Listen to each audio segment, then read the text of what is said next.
qu'ils doivent une revanche à leur peuple. Est-ce que vous craignez cet esprit revanchard? Bien évidemment qu'on craint cet esprit revanchard. Ils sortent d'une humiliation, donc ils ont à cœur de se racheter. Et quel meilleur moyen que de battre les champions d'Afrique, le Sénégal, pour pouvoir se racheter. Ils ont rien à perdre. Par contre, ils ont tout à gagner de gagner ce match. Ouais. Donc bien évidemment, nous on est confiants. Mais voilà, attention, c'est une équipe à vraiment respecter parce qu'on respecte la Côte d'Ivoire. C'est une grande nation du football. Mais on va les prendre au sérieux et jouer ce match-là à fond. Ouais, effectivement, vous parliez de sérénité. Bon, ils sont sereins depuis le début de la compétition, les Sénégalais.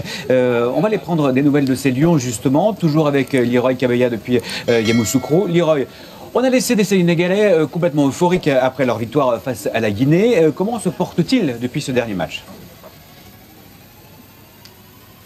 Bah écoutez Vincent, ils ont bien fêté ça, les Sénégalais dans le vestiaire ou en conférence de presse avec beaucoup de joie. Vous avez vu évidemment les images, on les sent vraiment très relâchés, beaucoup plus relâchés en tout cas depuis cette victoire. Pour preuve, on les a vus, Sadio Mané, Idrissa Gueye, Pape Gueye, dans une longue interview avec les médias locaux sénégalais. Ils ont énormément rigolé, dans la bonne humeur, à raconter des anecdotes. Les Sénégalais, Sadio Mané nous disait d'ailleurs à quel point il était confiant, à quel point il connaissait maintenant la recette pour aller au bout de cette CAN. Énormément de confiance du côté des Sénégalais. On peut les comprendre, hein, 8 buts pendant cette CAN, c'est un record pour la phase de groupe dans l'histoire de la CAN. Ils ont enchaîné 3 victoires de suite, c'est un record personnel pour les Sénégalais, donc on comprend leur confiance.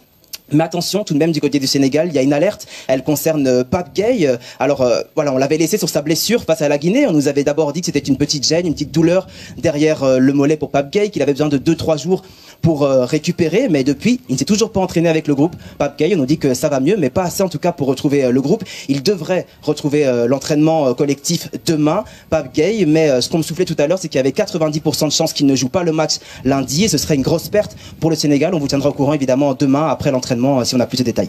Merci beaucoup Leroy. Donc depuis Yamoussoukro, dernière question Mamadou sur ce thème.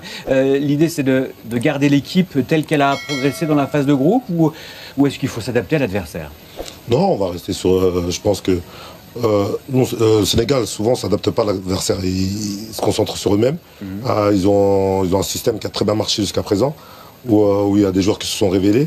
On a un collectif qui est assez fort. Donc voilà, on a des certitudes dans le jeu. Donc je ne vois pas pourquoi on changerait subitement parce qu'on rencontre la Côte d'Ivoire. Non, ouais. Comme je l'ai dit, on respecte énormément la Côte d'Ivoire. Mais nous, on va rester nous-mêmes et pratiquer même le football qu'on a pu voir depuis le début de cette compétition.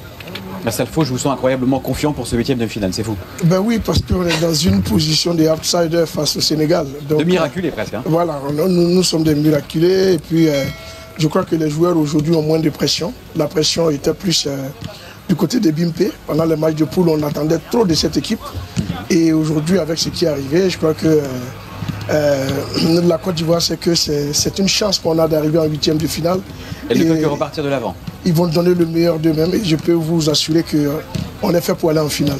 Voilà. Oh là là là, ils sont faits pour aller en finale, c'est bien noté. Merci beaucoup, mon cher Salfo. On va... Ah bah oui, on peut applaudir. Ça vous plaît pas, ça hein? Ça vous plaît pas? Non, ils ont une équipe qui peut bien évidemment aller jusqu'en finale, mais il y a un gros obstacle devant eux, donc voilà, il va falloir le passer. Effectivement, on va se quitter un instant, messieurs, et revenir pour la seconde partie de l'émission.